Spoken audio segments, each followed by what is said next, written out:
ഓം ശ്രീ സ്വാമിയേ ശരണമയ്യപ്പ. നമസ്കാരം, എല്ലാവർക്കും നാദ് അസ്ട്രോളജിയിലേക്ക് ഹാർദവമായ സ്വാഗതം. എൻ്റെ പേര് ഹരീഷ്. ഇന്ന് ഈ വീഡിയോയിലൂടെ നെക്സ്റ്റ് ഒരു 1 ഇയർ, ഒരു 2025 2026, ഒരു 10 മുതൽ 12 മാസം വരെ നിങ്ങളുടെ പീരീഡ് എങ്ങനെയായിരിക്കും, നിങ്ങൾക്ക് ആ വർഷം, ഒരു വർഷം എങ്ങനെയായിരിക്കും എന്നുള്ളതാണ് നമ്മൾ നോക്കാൻ പോകുന്നത്. നിങ്ങൾക്ക് സമയം വളരെയധികം നല്ലതാണെങ്കിൽ അത് എങ്ങനെ നിങ്ങൾക്ക് അതിൽ കൂടുതൽ കൊണ്ടുവന്ന് നിങ്ങൾക്ക് സക്സസ്സിലേക്ക് പോകാൻ സാധിക്കും. അതേസമയം നിങ്ങൾക്ക് ചെറിയ ഒരു മോശം സമയമാണെങ്കിൽ അതെങ്ങനെ നിങ്ങൾക്ക് ചലഞ്ചസ് ഓവർകം ചെയ്ത് എന്തൊക്കെ കാര്യങ്ങൾ മനസ്സിൽ വെച്ച് കഴിഞ്ഞാൽ നിങ്ങൾക്ക് അത് പ്രകാരം ആക്ട് ചെയ്ത് നിങ്ങൾക്ക് ഓവർകം ചെയ്യാൻ സാധിക്കും. ഇതൊക്കെയാണ് നമ്മൾ ഇപ്രാവശ്യം കൃത്യമായി നോക്കാൻ പോകുന്നത്. ഈ അനാലിസിസ് ഞാൻ തരുന്നത് ക്ലിയർ ഇൻസൈറ്റ്സ് എല്ലാ രാശിക്കാർക്കും, ഓരോരോ രാശിക്കാർക്കും വിദ്യാഭ്യാസം, നിങ്ങളുടെ തൊഴിൽ അല്ലെങ്കിൽ ബിസിനസ്, നിങ്ങളുടെ കുടുംബം, നിങ്ങളുടെ ആരോഗ്യം, വിവാഹം, കുട്ടികൾ, ഇത് എല്ലാം വെച്ചിട്ട് കൃത്യമായ ഒരു അനാലിസിസ് നിങ്ങൾക്ക് തന്നിട്ട് നിങ്ങൾക്ക് എന്തൊക്കെയാണ് നിങ്ങൾ കൃത്യമായി ചെയ്യേണ്ടതെന്ന് ചെയ്തു കഴിഞ്ഞാൽ നിങ്ങൾക്ക് ഈ പീരീഡ് വളരെയധികം സന്തോഷകരമായിട്ട് മുന്നോട്ട് കൊണ്ടുപോയി സക്സസ്സിലേക്ക് കൊണ്ടുപോകാൻ സാധിക്കും എന്നുള്ളതാണ് എൻ്റെ ഈ വീഡിയോയിലൂടെ ലക്ഷ്യം. പക്ഷേ എന്താണ് ഈ വർഷത്തിൻ്റെ ഇമ്പോർട്ടൻസ്, അതുകൂടെ നമ്മൾ നോക്കണമല്ലോ. ഈ വർഷം 4 ഗ്രഹങ്ങൾ, അതായത് വളരെ ഇമ്പോർട്ടൻസ് ഉള്ള 4 ഗ്രഹങ്ങളാണ് സ്ഥാനമാറ്റം സംഭവിക്കുന്നത്. നമ്മുടെ 9 ഗ്രഹങ്ങൾ എടുക്കാം. 9 ഗ്രഹങ്ങളിൽ 4 ഗ്രഹങ്ങളാണ് മോസ്റ്റ് ഇമ്പോർട്ടൻ്റ് എന്ന് പറയുന്നത്. വളരെയധികം ഇമ്പോർട്ടൻസ് ഉള്ളത് ഗുരു അല്ലെങ്കിൽ വ്യാഴം, ശനി, പിന്നെ രാഹു, കേതു. ഈ 4 നക്ഷത്രങ്ങളാണ്, 4 ഗ്രഹങ്ങളാണ് വളരെയധികം ഇമ്പോർട്ടൻസ് ഉള്ളത്. എന്തുകൊണ്ടെന്ന് പറഞ്ഞു കഴിഞ്ഞാൽ ഗുരു വർഷത്തിലൊരിക്കൽ ഒരു രാശിയിൽ നിന്ന് മറ്റൊരു രാശിയിലേക്ക് പോകും. അതായത് നമ്മൾ ഇവിടുന്ന് ഭൂമിയിൽ നിന്ന് നോക്കുമ്പോൾ ഗുരു ഇരിക്കുന്ന ഒരു നക്ഷത്രക്കൂട്ടമുണ്ട്, ഒരു രാശി. ആ രാശിയിൽ നിന്ന് ചലിച്ച് വേറൊരു രാശിയിലേക്ക് പോകും. അതേപോലെ തന്നെ ശനി 2.5 വർഷത്തിലൊരിക്കൽ, രാഹു കേതു 18 മാസത്തിലൊരിക്കൽ. ഇങ്ങനെയാണ് അവരുടെ സ്ഥാനമാറ്റ സമയം. അപ്രോക്സിമേറ്റ്ലിയാണ്. ചില 17.5 ആയിരിക്കാം, 18.5 ആയിരിക്കാം രാഹു കേതുവിന്. അപ്പോൾ അപ്രോക്സിമേറ്റ് സമയമാണ്. അപ്പോൾ അതിൻ്റെ അർത്ഥം എന്താണ്? സൂര്യനെ വലം വെച്ച് വരാൻ ഗുരു 12 രാശികൾ, അതായത് 12 രാശികളുണ്ടല്ലോ, ഓരോ രാശിയിലും ഓരോ വർഷമാണെങ്കിൽ 12 രാശിയിൽ ചുറ്റി വരാൻ 12 വർഷം എടുക്കും, അല്ലേ? അപ്പോൾ വ്യാഴം 12 വർഷത്തിലൊരിക്കലാണ് സൂര്യനെ ചുറ്റി വരുന്നത്. വ്യാഴവട്ടം എന്ന് നിങ്ങൾ കേട്ടിട്ടുണ്ടാകും. അതേപോലെ തന്നെ ശനി നോക്കിക്കഴിഞ്ഞാൽ 30 വർഷം എടുക്കും. ഈ 2.5 വർഷം വെച്ചിട്ട് ഒരു രാശിയിൽ 30 വർഷം, 12 രാശിയിൽ. ഇപ്പോൾ അതേപോലെ രാഹു കേതു 1.5 വർഷം വെച്ചിട്ട് ഓരോ രാശിയിൽ നടക്കുമ്പോൾ 18 വർഷത്തിലൊരിക്കൽ രാഹു കേതു സൂര്യനെ വലം വെച്ച് വരും എന്നാണ് സങ്കല്പം, അല്ലേ? അപ്പോൾ ഈ ഓരോ രാശിക്കാർക്കും ഈ സ്ഥാനമാറ്റം, അതായത് ഈ വർഷം നോക്കിക്കഴിഞ്ഞാൽ ശനി മാർച്ച് 29-ാം തീയതി കുംഭം രാശിയിൽ നിന്ന് മീനം രാശിയിലേക്ക് സ്ഥാനമാറ്റമായി കഴിഞ്ഞു. നമ്മുടെ ഈ വ്യാഴം വളരെയധികം നന്മ കൊണ്ടുവരുന്ന വ്യാഴം 15 മെയ് എന്ന തീയതിക്ക് ഇടവം രാശിയിൽ നിന്ന് മിഥുനം രാശിയിലേക്ക് രാശിമാറ്റം സംഭവിക്കാൻ പോവുകയാണ്. രാഹു കേതു കുറച്ച് പ്രത്യേകതയുണ്ട്. അവർ ആൻറ്റി ക്ലോക്ക് വൈസ് ആയിട്ടേ മൂവ് ഉള്ളൂ. അതായത് ബാക്കി എല്ലാ ഗ്രഹങ്ങളും ചിങ്ങം, കന്നി, തുലാം അല്ലെങ്കിൽ മേടം, ഇടവം, മിഥുനം, കർക്കിടകം എന്നും മുന്നോട്ട് പോകുമ്പോൾ കേതുവും രാഹുവും മാത്രം കർക്കിടകം, മിഥുനം എന്ന രീതിയിൽ പുറകിലോട്ടായിരിക്കും സഞ്ചരിക്കുക. അപ്പോൾ രാഹു 19-ാം തീയതി മെയ് എന്ന തീയതിയിൽ മീനം രാശിയിൽ നിന്ന് കുംഭം രാശിയിലേക്കും, കേതു അതേ ദിവസം തന്നെ കന്നി രാശിയിൽ നിന്നും ചിങ്ങം രാശിയിലേക്കും സ്ഥാനമാറ്റം സംഭവിക്കുകയാണ്. അപ്പോൾ ഈ സ്ഥാനമാറ്റം സംഭവിക്കുമ്പോൾ ഓരോ രാശിക്കാർക്കും അതിൻ്റെ ഫലങ്ങൾ എന്താണ് കൃത്യമായി ഞാൻ പറഞ്ഞല്ലോ. ഒരു 5-6 ഏരിയ എടുത്തിട്ട് അതെല്ലാവർക്കും എങ്ങനെയായിരിക്കും എന്നുള്ളതാണ് ഈ വീഡിയോയിൽ ഞാൻ കൊണ്ടുവരുന്നത്. നിങ്ങളുടെ എല്ലാവരുടെയും സപ്പോർട്ട് ആവശ്യമാണ്. സബ്സ്ക്രൈബ് ചെയ്യുക, ചാനൽ സബ്സ്ക്രൈബ് ചെയ്യുക. അതുപോലെ തന്നെ നോട്ടിഫിക്കേഷൻ ഓൺ ചെയ്ത് വെക്കുക. അപ്പോഴേ ഞാൻ ഇടുന്ന വീഡിയോ നിങ്ങളുടെ പക്കൽ എത്തിച്ചേരുകയുള്ളൂ. എല്ലാവർക്കും ഈ വീഡിയോ എല്ലാം ലൈക്ക് ചെയ്ത് ഷെയർ ചെയ്യുക. നിങ്ങളുടെ സപ്പോർട്ടാണ് എൻ്റെ സക്സസ്സിനും അതുപോലെ നിങ്ങളുടെ വളരെയധികം കൂടുതൽ വീഡിയോ ചെയ്യാനും പ്രചോദനമാവുന്നത്. എല്ലാവരുടെയും സപ്പോർട്ട് പ്രതീക്ഷിക്കുന്നു. ഓരോ രാശിക്കാരുടെയും എങ്ങനെയാണെന്ന് നമുക്ക് നോക്കാം. മേടം രാശി. മേടം രാശി എന്ന് പറയുമ്പോൾ അതിൽ 3 നക്ഷത്രങ്ങളാണുള്ളത്. അശ്വിനി, ഭരണി, കാർത്തികയുടെ കാൽഭാഗം. അശ്വിനി, ഭരണി പൂർണ്ണമായിട്ടുണ്ട്.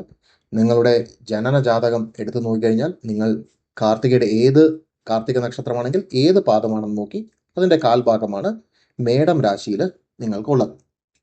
മേടം രാശിയിൽ ഈ വർഷം കുറച്ച് ചലഞ്ചസ് ഉള്ള വർഷമായിട്ടാണ് കാണുന്നത്. എന്തുകൊണ്ടാണ് അങ്ങനെ, നിങ്ങൾ എന്തൊക്കെയാണ് ചെയ്യേണ്ടത് എന്ന് കൃത്യമായിട്ട് ഞാൻ പറഞ്ഞുതരാം. ശനി, നമ്മൾ പറഞ്ഞതുപോലെ ശനി മാർച്ച് 29 കുംഭത്തിൽ നിന്ന് മീനത്തിലേക്ക് മാറിക്കഴിഞ്ഞു അല്ലേ. അപ്പോൾ നിങ്ങളുടെ 11ാം സ്ഥാനത്ത് നിന്ന് 12ാം സ്ഥാനത്തേക്ക് വന്നു കഴിഞ്ഞു. അതിൻ്റെ അർത്ഥം എന്താണെന്ന് പറഞ്ഞാൽ നിങ്ങൾക്ക് ഇപ്പോൾ 7.5 ശനിയുടെ ആരംഭമാണ്. 7.5 ശനി ആരംഭിച്ചു കഴിഞ്ഞു. ഇനി 7.5 വർഷം നിങ്ങൾക്ക് ശനി 12-ലൂടെ, അതായത് മീനത്തിലൂടെ നിങ്ങളുടെ സ്വന്തം രാശിയായ മേടം, അതുപോലെ തന്നെ നിങ്ങളുടെ അടുത്ത രാശിയായ 2ാമത്തെ രാശിയായ ഇടവത്തിലൂടെയും സഞ്ചരിച്ച് 7.5 വർഷം നിങ്ങൾക്ക് 7.5 ശനി എന്ന് പറയുന്ന പീരീഡ് ആയിരിക്കും.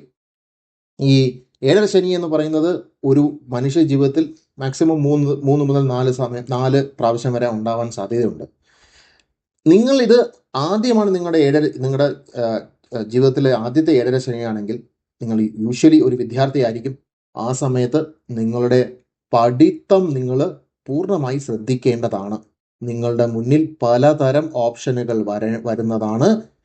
കൃത്യമായ ആലോചന എടുത്ത് പേരൻസിനോട് ഗൈഡൻസ് എടുത്ത് ടീച്ചേഴ്സിൻ്റെ ഗൈഡൻസ് എടുത്തിട്ട് കൃത്യമായി ഏതാണ് നിങ്ങൾക്ക് വേണ്ടത് എന്നുള്ളത് കൃത്യമായി നോക്കുക. അതേപോലെ തന്നെ 2ാമത്തെ ശനിയോ 3ാമത്തെ ശനിയോ ഒക്കെ ആണെങ്കിൽ, 2ാമത്തെ ശനിയാണെങ്കിൽ നിങ്ങൾ ഉദ്യോഗാർത്ഥികളായിരിക്കും, അല്ലെങ്കിൽ കുടുംബജീവിതം നയിക്കുന്നവരായിരിക്കും. ആ സമയത്ത് കൃത്യമായി നിങ്ങളുടെ ഉദ്യോഗത്തിൽ, അതായത് നിങ്ങളുടെ ഓഫീസിൽ എന്താണ് കൃത്യമായി സംഭവിക്കുന്നതെന്ന് നിങ്ങൾ മനസ്സിലാക്കി വെക്കുക. നിങ്ങളുടെ വാക്ക് മൂലം, അതായത് ശനിയുടെ ദൃഷ്ടി 2ലേക്ക് പതിയുകയാണ്. വാക്ക് മൂലം തർക്കങ്ങളിലേക്ക് വരികയോ ആർഗ്യുമെന്റ്സിലേക്ക് പോവുകയോ ചെയ്യാതിരിക്കാൻ കൃത്യമായി ശ്രദ്ധിക്കുക. നിങ്ങളുടെ മേലുദ്യോഗസ്ഥനായിട്ടുള്ള തർക്കം അല്ലെങ്കിൽ PS ആയിട്ടുള്ള തർക്കം, ഞാൻ പിടിച്ച മുയലിന് 3 കൊമ്പ് എന്നുള്ള രീതിയിൽ നിന്ന് കൃത്യമായി നിങ്ങൾ താഴോട്ട് വരേണ്ടതാണ്. അങ്ങനെ നിൽക്കരുത്. നിന്നു കഴിഞ്ഞാൽ നിങ്ങൾക്ക് അത് ദോഷകരമായി ഭവിക്കുന്നതാണ്. അതേസമയം നിങ്ങൾക്ക് നോക്കുകയാണെങ്കിൽ ശനിയുടെ ദൃഷ്ടി 9ാമത്തെ രാശിയിലും, നിങ്ങൾ 9ാമത്തെ രാശിയിലും 6ാമത്തെ രാശിയിലും വീഴുന്നുണ്ട്. അതുകൊണ്ട് ആരോഗ്യം കൃത്യമായി ശ്രദ്ധിക്കുക. ആരോഗ്യം ശ്രദ്ധിക്കേണ്ട കാലമാണ്. ആനുവൽ ചെക്കപ്പ് എടുത്തിട്ട് എന്തെങ്കിലും ചെയ്യാനുണ്ടെങ്കിൽ നിങ്ങളുടെ ബോൺസ്, ലിവർ, ഇതൊക്കെയാണ് ഇമ്പോർട്ടൻറ്റ് പാർട്സ്. ഇതൊക്കെ നിങ്ങൾ കൃത്യമായിട്ട് നോക്കണം. നിങ്ങളിപ്പോൾ റിട്ടയർ ചെയ്ത് കഴിഞ്ഞ് 3ാമത്തെ 7.5 ശനിയാണ് നോക്കുന്നതെങ്കിലും ആ സമയത്തും കൃത്യമായ ആരോഗ്യം, നിങ്ങൾക്കൊരു മന്ദത അനുഭവപ്പെടാം. എക്സസൈസ് ചെയ്യുക, അതേപോലെ തന്നെ നിങ്ങൾ നടത്തം, അത് വളരെ ഇമ്പോർട്ടൻ്റ് ആണ്. ഇതൊക്കെ നോക്കുക. അതേസമയം 4ാമത്തെ 7.5 ശനിയാണെങ്കിൽ വളരെയധികം സൂക്ഷിക്കണം ആരോഗ്യത്തിൻ്റെ ഇതിൽ. എന്ന് വെച്ച് കഴിഞ്ഞാൽ ഇപ്പോൾ നമുക്ക് ഗുരു, ഞാൻ പറഞ്ഞല്ലോ ഗുരുവിൻ്റെ സ്ഥാനമാറ്റം കൂടെ സംഭവിക്കുകയാണ്. ഗുരു സ്ഥാനമാറ്റം സംഭവിക്കുമ്പോൾ ഗുരു ദൃഷ്ടി നിങ്ങൾക്ക് 6-ൽ നിന്ന് 7-ലേക്ക് മാറും. അത് കാരണം ആരോഗ്യം വളരെയധികം സൂക്ഷിക്കേണ്ടതാണ്. നിങ്ങൾക്ക് ഞാൻ പറഞ്ഞല്ലോ കുറച്ച് ചലഞ്ചസ് ഉള്ള സമയമാണെന്ന് പറഞ്ഞല്ലോ. അത് എന്തുകൊണ്ടാണെന്ന് പറഞ്ഞു കഴിഞ്ഞാൽ ഗുരുവിൻ്റെ സ്ഥാനമാറ്റവും അവിടെ സംഭവിക്കുകയാണ്. ഗുരു നിങ്ങളുടെ 2ാമത്തെ രാശിയിൽ നിന്ന് 3ാമത്തെ രാശിയിലേക്ക് മാറുകയാണ് അല്ലെ. നിങ്ങളുടെ ഇടവത്തിൽ നിന്ന് മിഥുനത്തിലേക്ക്, 2ാമത്തെ രാശിയായ ഇടവത്തിൽ നിന്ന് മിഥുനത്തിലേക്ക് മാറാൻ പോവുകയാണ് മെയ് 15-ാം തീയതി. ആ സമയം ഗുരുവിൻ്റെ അല്ലെങ്കിൽ വ്യാഴത്തിൻ്റെ മറവ്, അതായത് മറഞ്ഞു പോകാനുള്ള സ്ഥാനമാണിത്. 3 എന്ന് പറയുമ്പോൾ മറഞ്ഞുള്ള സ്ഥാനമാണ്. അപ്പോൾ ഗുരുവിൻ്റെ ബലം വളരെയധികം കുറയുന്ന ഒരു പീരീഡാണ് നെക്സ്റ്റ് 1 ഇയർ. നിങ്ങൾ നോക്കിക്കഴിഞ്ഞാൽ ജൂൺ 2026 വരെ വളരെയധികം നിങ്ങൾ സൂക്ഷിക്കേണ്ടതാണ്.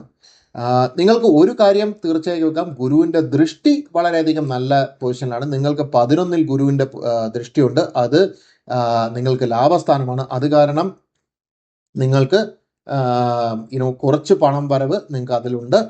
അതേസമയം രാഹു കേതുവിൻ്റെ മാറ്റവും, രാഹു നിങ്ങളുടെ 11ാമത്തെ രാശിയിലേക്ക് വരികയാണ്. മീനത്തിൽ നിന്ന് കുംഭത്തിലേക്ക്, 12-ൽ നിന്ന് 11-ലേക്ക് വരികയാണ്. അപ്പോൾ കുറച്ച് ലാഭകരമാണ്. രാഹുവിനെ പോലെ കൊടുക്കുന്നവനില്ല, കേതുവിനെ പോലെ കെടുക്കുന്നവനില്ല എന്ന് പറയുക. അപ്പോൾ രാഹു നിങ്ങളുടെ 11ാം സ്ഥാനത്തേക്കും 11ാം രാശിയിലേക്കും, കേതു 5ാം രാശിയിലേക്കുമാണ് വരുന്നത്. കേതു 5 എന്ന് പറയുമ്പോൾ പൂർവ്വ പുണ്യ സ്ഥാനമാണ്. നിങ്ങളുടെ കുട്ടികളെ കുറിക്കുന്ന സ്ഥാനമാണ്. ആ സമയത്തും നിങ്ങൾ കുറച്ചുകൂടെ കെയർഫുൾ ആയിട്ടിരിക്കുക. മൊത്തത്തിൽ ഞാൻ പറഞ്ഞല്ലോ 2026 വരെ കുറച്ച് വളരെയധികം ശ്രദ്ധിക്കേണ്ട കാലഘട്ടമാണ്. കൺഫ്യൂഷനുകൾ ഉണ്ടാകും, നിങ്ങളുടെ മുന്നിൽ വളരെയധികം ഓപ്ഷൻസ് ഉണ്ടാകും, കൺഫ്യൂഷൻ ഉണ്ടാകും. ആ സമയത്ത് നിങ്ങളുടെ ഗുരുക്കന്മാരോടോ നിങ്ങളുടെ വളരെയധികം നല്ല സുഹൃത്തുക്കളോടോ അഭിപ്രായം ചോദിച്ച് നിങ്ങൾ മുന്നോട്ട് ചെയ്തു കഴിഞ്ഞാൽ നിങ്ങളുടെ പണവരവ് നല്ലതായിരിക്കും. ഓക്കെ, അതാണ് വളരെയധികം നിങ്ങൾ നോക്കേണ്ടത്. ആരോഗ്യം ശ്രദ്ധിക്കുക. ഈ കൺഫ്യൂഷൻ ഉണ്ടാകുമ്പോൾ മുന്നോട്ട് പോകുമ്പോൾ എങ്ങനെയാണ് നോക്കുക, ആരോഗ്യം ശ്രദ്ധിക്കുക. അതേസമയം നിങ്ങളുടെ പണം വരവ് കുറച്ച് മെച്ചമായിരിക്കും ഈ കാലഘട്ടത്ത്. സൂക്ഷിച്ച് മുന്നോട്ട് പോവുക എന്നുള്ളതാണ്, തർക്കങ്ങൾ അവോയ്ഡ് ചെയ്ത് മുന്നോട്ട് പോവുക എന്നുള്ളതാണ് ഈ പീരീഡിൽ നിങ്ങൾ കൃത്യമായിട്ട് ചെയ്യേണ്ട കാര്യം. അത് ചെയ്തു കഴിഞ്ഞാൽ നിങ്ങൾക്ക് മുന്നോട്ട് പോകുമ്പോൾ കൃത്യമായിട്ട് അതിൻ്റെ ലേണിംഗ് ചെയ്ത് കൊണ്ടുപോകാൻ സാധിക്കും. നിങ്ങളുടെ സപ്പോർട്ട് എനിക്ക് ആവശ്യമാണ്. സബ്സ്ക്രൈബ് ചെയ്യുക, ഈ വീഡിയോ ലൈക്ക് ചെയ്യുക, ഷെയർ ചെയ്യുക. അതേപോലെ തന്നെ സബ്സ്ക്രൈബ് ചെയ്യുമ്പോൾ നോട്ടിഫിക്കേഷൻ ബെല്ലൈക്കൺ ഒന്ന് ഓൾ അമർത്തി വയ്ക്കുക. എന്നെ നിങ്ങൾ പേഴ്സണലായിട്ട് കൺസൾട്ടേഷൻ എടുക്കണമെന്നെങ്കിൽ താഴെ വാട്സാപ്പ് നമ്പറുണ്ട്. ഈ നമ്പറിൽ എന്നെ കോൺടാക്ട് ചെയ്ത് കഴിഞ്ഞാൽ നിങ്ങൾക്ക് പേഴ്സണൽ കൺസൾട്ടേഷൻ ഞാൻ തരുന്നതാണ്. നിങ്ങളുടെ ജനന ജാതകം ബേസ് ചെയ്തിട്ട് നിങ്ങളുടെ ജനന ജാതകത്തിലുള്ള സമയവും പ്ലേസ് ഓഫ് ബർത്തും തന്നു കഴിഞ്ഞാൽ ഞാൻ കൃത്യമായിട്ട് അത് അനലൈസ് ചെയ്ത് പറഞ്ഞു തരുന്നതാണ്. നന്ദി, നമസ്കാരം.